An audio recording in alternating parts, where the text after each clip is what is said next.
What's going on, guys? It's Besty here and welcome to a brand new video. In today's video I'm going to be doing another best class setup for you guys, and today I'm going to be covering the Vesper. Now this gun is amazing for search and destroy, objective based game modes, and you actually see a lot of the pros using it in a very similar setup to this one.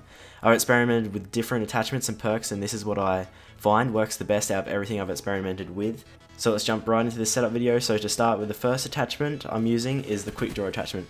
Now I've covered this attachment on my M8 video, but if you haven't seen that, basically all it does is allow you to aim down the sight a lot faster and will give you a massive advantage over other players, especially at close range if they're using for like a rifle or a weapon without quick draw. The second attachment I'm using on the Vesper is grip. Now the Vesper has one of the fastest fire rates in the submachine gun class, and grip really helps handle the recoil of the gun, so you have a better chance of winning those medium to long range gunfights. But I've also thrown on a overkill gun, which would also help, and I'll go into a bit more depth into that in a minute.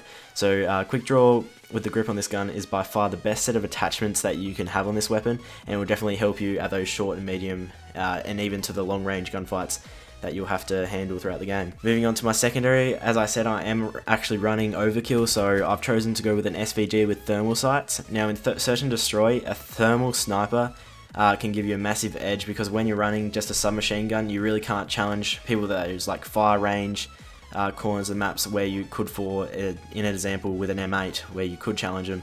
So it's really good to be able to switch to a sniper for those far range battles. It is worth mentioning that thermal is great because a lot of players don't actually use cold blood or anything, so it's easy to sort of pick out enemies at longer distance when you have a thermal sight on the gun. Moving right into perks now. For perk 1, I'm actually not running any perks at all, because I've actually sacrificed perk 1 to use that overkill with the sniper.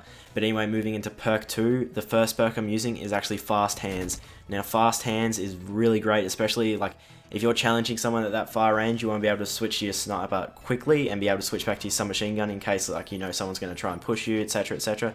So it's good to have fast hands so you can switch between those snipers as fast as possible. And also fast hands actually does let you aim up faster after sprinting, so that's also a great help when you're running a submachine gun that's sort of close to quarters and you're going to be in the enemy's base and sort of very close to the enemy all the time. For perk 3, I'm actually running 2 perk 3, so I'm using perk 3 greed, of course, because you know you can't run 2 perks without perk 3 greed. The first perk I'm running is actually blast suppressor. If you don't know what blast suppressor does, it actually makes it so when you jump on the map with your boosters, you don't actually show up on the minimap. So this is great for a search and destroy class, as the enemies won't see you coming, and combined with the other perk, which is dead silence, combined with that, you're practically quiet to the enemy, so the enemies will not be able to hear you at all, unless of course they're running awareness, which will hear you like normal.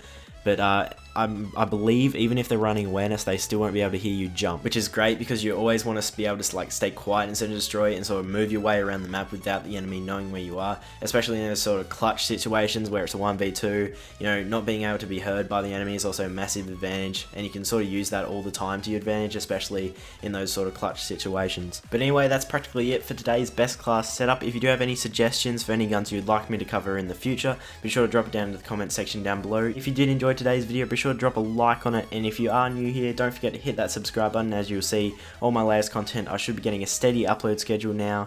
Well, I say that and I hope I'm going to do it, but we never know. But anyway, thank you guys for watching, and I'll see you guys in my next video.